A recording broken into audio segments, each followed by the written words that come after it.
What is up, you guys? I know it's been a hot minute since I've done a video, but I have some news. If you don't follow me on Instagram or Facebook, then I'm pregnant. So me and my wife are expecting our first child. I'm so excited. We are due December of this year. So I am currently about to enter into my third trimester. The reason I haven't been recording is because my first trimester, woo, whirlwind. So that's what this video is about today. I want to talk a little bit about HG. I'm putting below the full name. I just don't want to butcher it. But just my battle with HG in the first trimester and kind of going into the second trimester, and just like my journey with that. I know that there's not a lot of people that kind of talk about it.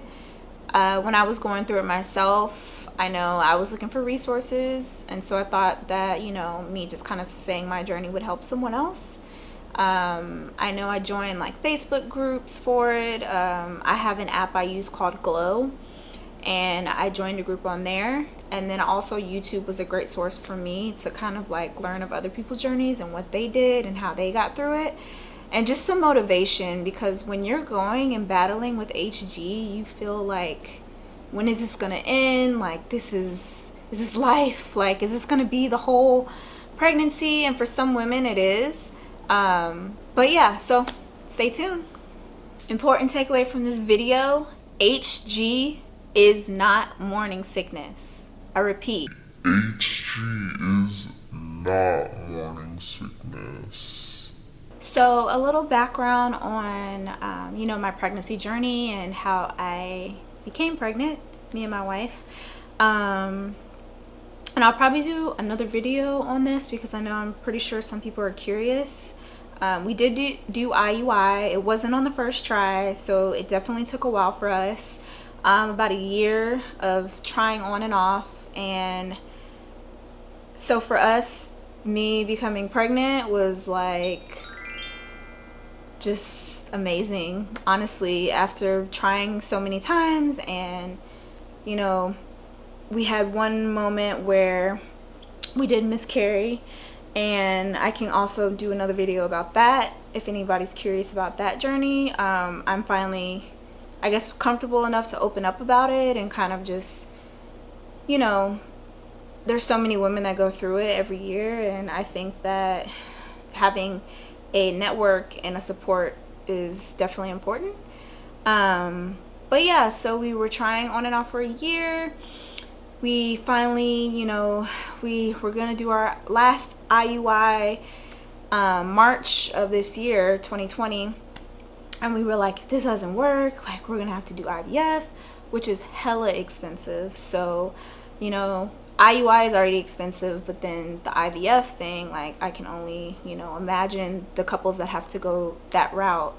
It's not cheap. It's, you know, it's around upward above $10,000 around.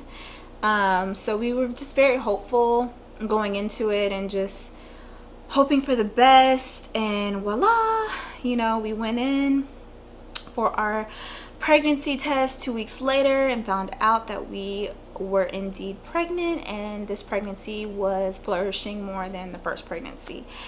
So, and of course, you know, I couldn't wait. I did like 5 million pregnancy tests at home before. I swear I did a pregnancy test like every day until the actual pregnancy test at the doctor's office. But yeah, I'm a little crazy, but I was just excited, and I was just like, am I pregnant? Am I pregnant? Every symptom I was like, am I pregnant? Is that it? Am I pregnant? Are my boobs tender? Like, am I? But anyways, so yeah, we found out we were pregnant. We did everything through our fertility doctor, and you know, things were going good. And then around week 7 is when, you know, I started to feel nauseous, and I was like, okay, this is part of being pregnant. It's morning sickness. Like, okay, I got the morning sickness. Some women don't, some women do. I'm one of those women that got it. Then it started to be this thing where it was literally every day and like all day. It wasn't just morning sickness. And it got to the point where I literally couldn't eat anything, keep anything down. It even got to the point where liquids like water, couldn't keep that down. Drink water, throw it up immediately. And so at one point I got so dehydrated, I did my first hospital ER visit in May. And so I don't know, it was a really scary experience because I was like, what the hell is going on? Like, why am I throwing up this much? Like, is this normal? Like, I don't know. Like, I could barely move. I could barely get in the shower. When I would want to take a shower, I would just sit on the tub and just let the water run on me and just be so weak that I could barely get up. And so my wife took me to the hospital. The ER gave me, you know, banana bags with for hydration, IVs. They also gave me some medicine through my IVs for nausea. They gave me Zofran and another one, Reglan. And so I stayed there for a couple of hours until my banana bags were empty. And then the doctor gave me a paper with discharge papers just telling me to try and, you know, chew on bland foods when you can, but first just try and keep down like Pedialyte or Gatorade. And I was like, okay. And on the piece of paper he put my diagnosis as HG, and I was like, what the hell is HG? So I came home, did my little Googles, all of that, and then just kind of saw like it's like a real thing. Like HG pretty much is a debilitating symptom of pregnancy that can be almost life-threatening to you and your baby. And so, you know, I went home and I was like, okay, let me try and start drinking some fluids. And then eventually, like carbs is what I lived off on the first trimester because it's literally all I could eat.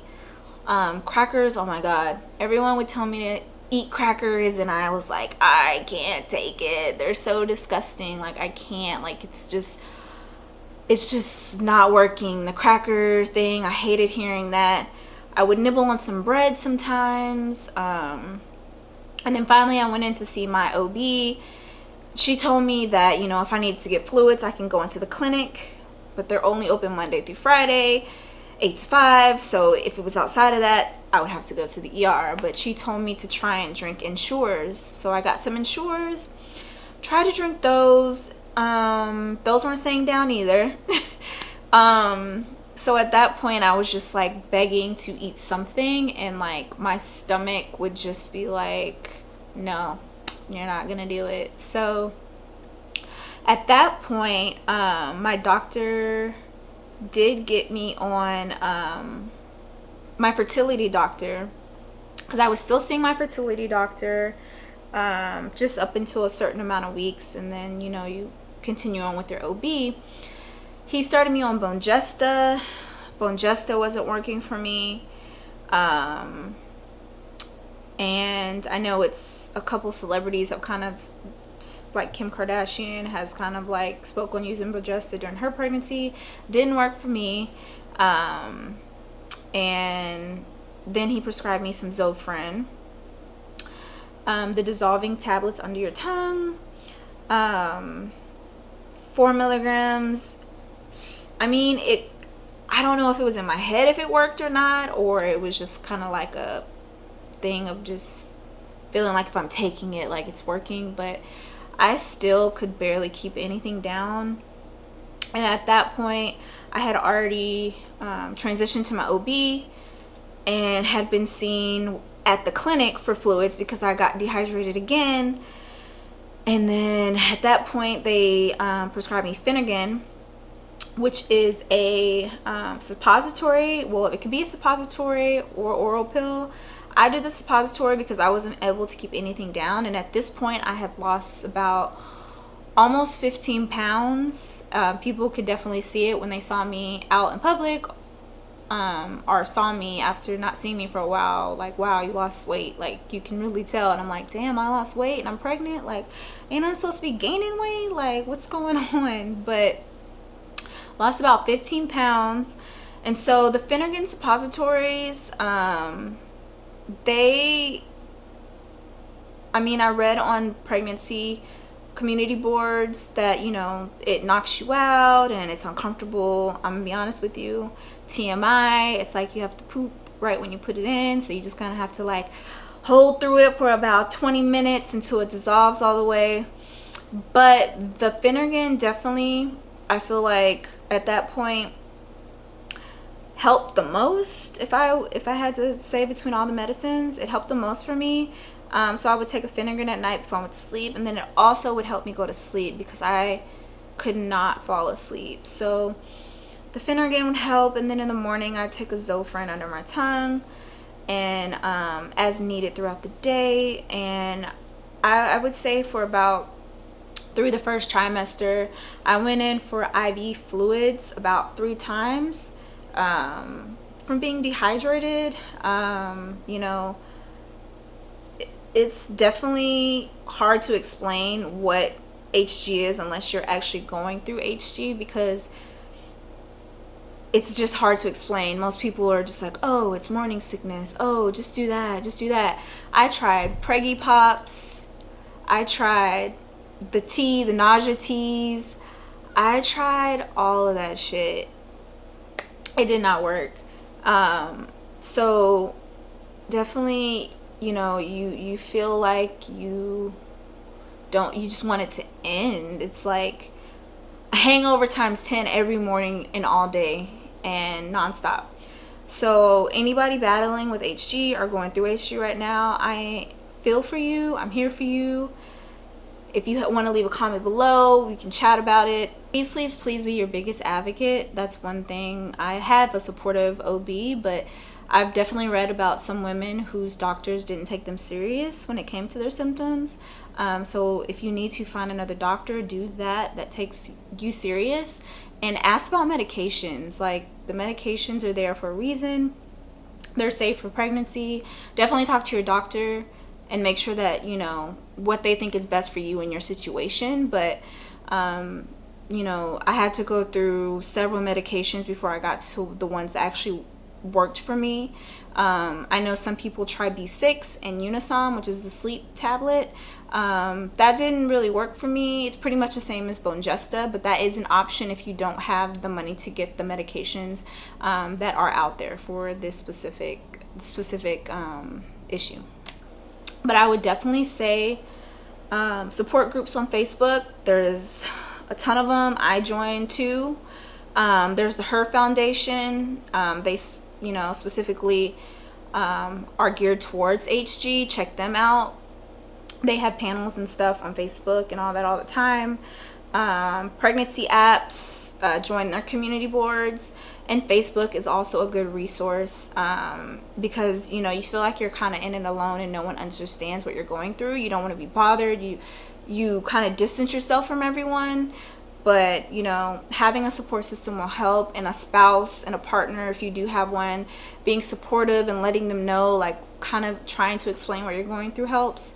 And just know at the end of the journey, which I'm still currently in, and I still have symptoms. I still take my nausea med every day. I am on Zofran now. I'm not on Finnegan unless needed. But I still have nausea every day I wake up. But it's definitely not as bad as it was in the first trimester, in the beginning of my second trimester. Right now, it's more so acid reflux and heartburn. But I'll get into that on my update video, my next update video. Ooh, how rude, sorry.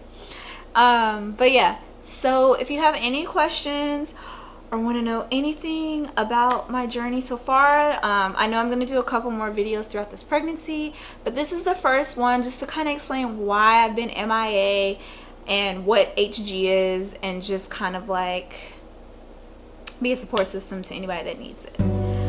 Be sure to subscribe, please, like, comment, share, all of those good things, and I will see you guys soon. Bye.